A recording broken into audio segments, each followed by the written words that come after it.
സംസ്ഥാനത്തെ IAS തലപ്പത്തെ പോരിൽ നിർണായകമായ ഒരു രേഖ ഇപ്പോൾ പുറത്തു വന്നിരിക്കുകയാണ്. തുടക്കം മുതൽ കളക്ടർ ബ്രോ N പ്രശാന്ത് ആവശ്യപ്പെട്ടിരുന്ന ജയതിലക IASന്റെ ഹാജർ രേഖയാണ് ഇപ്പോൾ പുറത്തു വന്നിരിക്കുന്നത്. സത്യത്തിൽ നമ്മൾ മലയാളികളെ ഞെട്ടിക്കുന്ന വിവരങ്ങളാണ് രേഖയിലുള്ളത് എന്നുകൂടി പറയണം.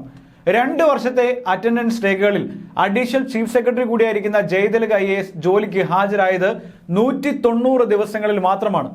വ്യക്തമായി പറഞ്ഞാൽ 730 ദിവസങ്ങളിൽ 190 ദിവസങ്ങളിൽ മാത്രമാണ് ജയതിലക IAS ഓഫീസിൽ എത്തിയിരിക്കുന്നത്. മിക്ക മാസങ്ങളിലും 4, 5, 6, 7 ദിവസങ്ങളിൽ മാത്രമാണ് ഹാജരുള്ളത്. നിയമസഭ ചേരുന്ന മാസങ്ങളിൽ മാത്രമാണ് 10 ദിവസം ഹാജരുള്ളത്. ഇപ്പോൾ രേഖകൾ വന്നിരിക്കുന്നതിൽ 23 മാസത്തിൽ 18 മാസം 10 അതിൽ താഴെയോ ഹാജർ മാത്രമാണ് ഡോക്ടർ ജയതിലകന് ഉള്ളത് എന്ന് മാത്രമല്ല, ശമ്പളവും മറ്റ് ആനുകൂല്യവുമായി എല്ലാ മാസവും ജയതിലക കൈപ്പറ്റുന്നത് 5 ലക്ഷം രൂപയ്ക്ക് മുകളിലാണെന്നതാണ് ഇതിന്റെ വസ്തുത കൂടി. ഡോക്ടർ ജയതിലകന്റെ 2023 ജനുവരി മുതൽ കഴിഞ്ഞ മാസം, അതായത് ഈ നവംബർ 2024 വരെയുള്ള ഹാജർ നില ആരെയും ഞെട്ടിപ്പിക്കും തന്നെയാണ്. സെക്രട്ടേറിയറ്റിലെ ഈ സ്പാർക്ക് സംവിധാനത്തിൽ നിന്ന് വിവരാവകാശ പ്രകാരം ലഭ്യമാക്കിയ ആധികാരികമായ കണക്കുകളിലൂടെയാണ് നമ്മൾ ഈ പറയുന്നത്. കഴിഞ്ഞ 2 വർഷത്തിനുള്ളിൽ വെറും 5 മാസം മാത്രമാണ് ഡോക്ടർ ജയതിലക് 10 ദിവസം ഹാജർ തികച്ചതെന്ന് പറയുമ്പോൾ മിക്കവരുള്ള ദിവസങ്ങളിലും അദ്ദേഹം ഇതേപോലെ ഓഫീസിലേക്ക് വരാറില്ല എന്ന് തന്നെ കരുതേണ്ടി വരും. നിയമസഭ കൂടിയ ജൂലൈ, ഒക്ടോബർ മാസങ്ങളിൽ മാത്രമാണ് അദ്ദേഹം ഏറ്റവും കൂടുതൽ ഹാജർ നില ഉണ്ടായിരിക്കുന്നത്. അത് 13, 15 ദിവസം മാത്രമാണ് അദ്ദേഹം എത്തിയിരിക്കുന്നതെന്ന് പറയണം. ചീഫ് സെക്രട്ടറി കഴിഞ്ഞാൽ കേരളത്തിലെ ഏറ്റവും മുതിർന്ന IAS ഉദ്യോഗസ്ഥനാണ് ഡോക്ടർ A ജയതിലക്. സെക്രട്ടറിയിലെത്തി വകുപ്പ് പ്രവർത്തനങ്ങൾക്ക് നേതൃത്വം നൽകേണ്ട ഒരു ഉന്നത ഉദ്യോഗസ്ഥന്റെ ഹാജർ നില ആരെയും അമ്പരിപ്പിക്കുന്നതാണ്. ഈ IASന്റെ ചേരിപ്പോര് വലിയ രീതിയിൽ ഉയർന്നിരിക്കുന്നതിനിടയിലാണ് ജയതിലകിന്റെ അറ്റൻഡൻസ് രേഖകൾ പുറത്തു വന്നിരിക്കുന്നതെന്നും വലിയ ശ്രദ്ധേയമായ ഒരു കാര്യം തന്നെയാണ്. സെക്രട്ടേറിയറ്റിന് പുറത്ത് ചുമതലയുള്ള ഉദ്യോഗസ്ഥർക്ക് രേഖപ്പെടുത്തുവാനുള്ള അധികാരമുള്ള അതർ ഡ്യൂട്ടി എന്ന ഓഡിയാണ് എല്ലാ മാസവും ജയതിലക് രേഖപ്പെടുത്തിയിരിക്കുന്നത്. നിയമസഭാ കമ്മിറ്റികളിൽ നിന്ന് പോലും അവസാന നിമിഷം മാറി നിൽക്കുന്നതായി N പ്രശാന്ത് IAS ഫയലിൽ കുറിച്ചിട്ടുണ്ടായിരുന്നു.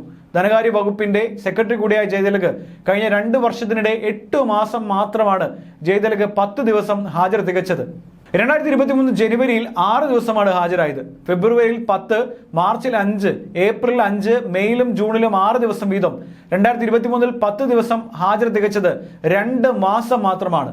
ഇനി 2024 വന്നാൽ ജനുവരിയിൽ 9, ഫെബ്രുവരിയിൽ 6, മാർച്ചിൽ 10, ഏപ്രിൽ 6 ഇങ്ങനെ പോവുകയാണ് ലിസ്റ്റ്. 2023 ഏറ്റവും കുറവ് ദിവസം ഹാജരായത് ഡിസംബറിലാണ്. 4 ദിവസം മാത്രമാണ് ജയതിലക് ഇതുപോലെ ഹാജരായിരിക്കുന്നത് ഓഫീസിൽ. ഈ വർഷം ഇതുവരെ 10 ദിവസം ഹാജർ പൂർത്തിയാക്കിയത് 6 മാസം മാത്രമാണ്. ഏറ്റവും കൂടുതൽ ഹാജരുള്ള മാസം ജൂലൈയിൽ 15 ദിവസമാണ്.